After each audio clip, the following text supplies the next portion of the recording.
Hi there, I'm Bela Lugosi, and this is the Apatros Review.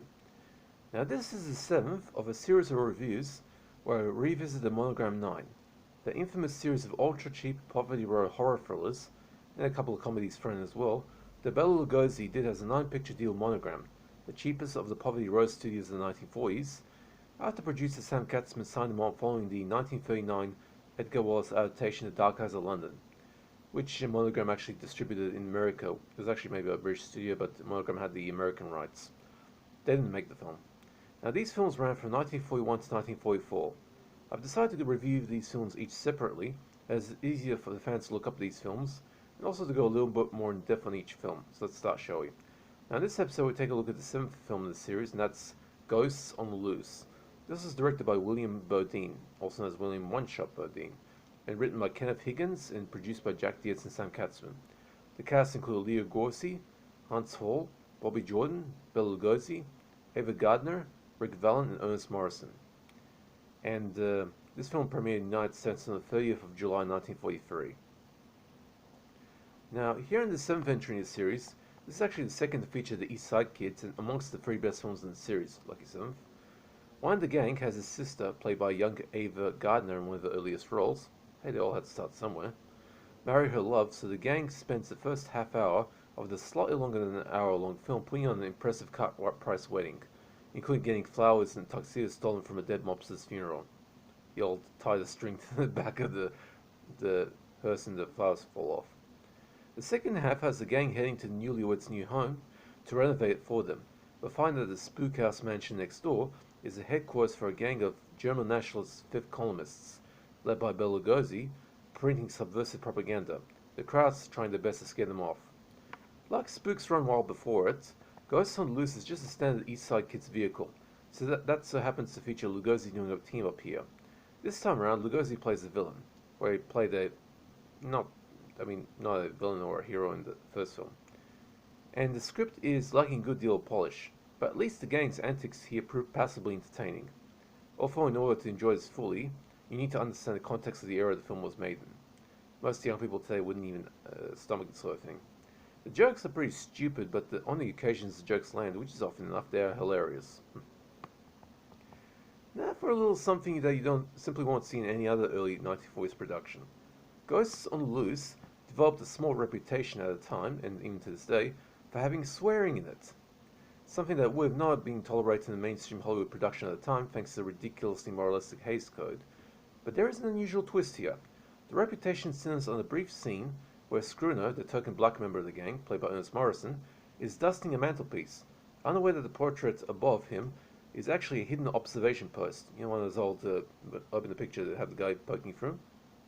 Lugosi opens the post and looks outside, only to catch a whiff of the dust blowing around by Scrooner's comically aggressive dusting, causing him to sneeze with what sounds like, "Ah, shit." Hello? Gino!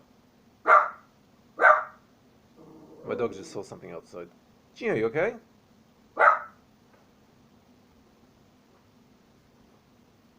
Don't you just hate it when your dog actually does that? Now, a lot of kids at the time sought this movie out just to hear that. But the reality is that Lugosi did not actually swear. Instead, he was saying "havshi," which is a Hungarian sneeze exclamation. Sounds awfully close to what was perceived, doesn't it?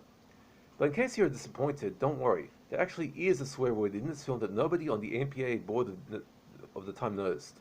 In the scene where Muggsy and Glimpy are in the underground tunnel leading into the spook house, and Lugosi and his men capture them right before the climax, Glimpy can be heard saying "fuck" right as he is being grabbed. Of course, the YouTube prints make it kind of hard to hear because of the sound mix, but if this is on DVD, you can actually hear it. It says "fuck" when he's grabbed.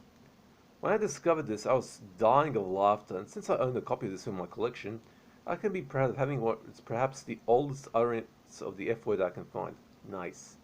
And this one came out in 1943, so that's a very old fuck. Now, Ghosts on the Loose gets a C+, 5 out of 10, a passable bit of East Side Kids comedy hijinks that proves to be quite laugh riot. Of course, you have to understand the context of the time. And thanks to the swearing in it, the most badass poverty row comedy of the early 1940s. Oh, and the final gag of the German measles that basically consists of little German, those German crosses all over Glimpy's face is hysterical. German measles. Nice pun. Now, for gore nudity, there's neither of those in this film but that one dropping the F word and the German measles gag. Now, this film, just like the rest of the Monogram 9, is squarely in the public domain. That means you can find copies of this practically anywhere that deals with public domain material. Old VHS tapes, cheap public domain bargain basement operator DVDs, those dodgy internet movie download sites, the ones that can be charitable enough to slip you some malware that you download if you're not careful, and of course on YouTube, which is where I saw my first copy of this film on. So look up, it's on YouTube. Okay, that's it for this review. And like I said, Ghost in the List gets a C+. It's a passable film. It's actually one among the 3 best films in Monogram 9, all of which are C+. And unfortunately, it's going to get downhill from here. I mean, the next 2 films are not as good. But anyway. Okay. Hope you guys enjoyed that. And my dog is now sitting on the couch, just looking out the window. Gino! You'll see him again in a future episodes anyway. Okay. Now, I don't do requests, but if you have any questions about films or DVDs in general, just hit me up in the comment section. I'll be happy to answer. Hope you guys are staying safe. Take it easy. And that's it for this review. See ya.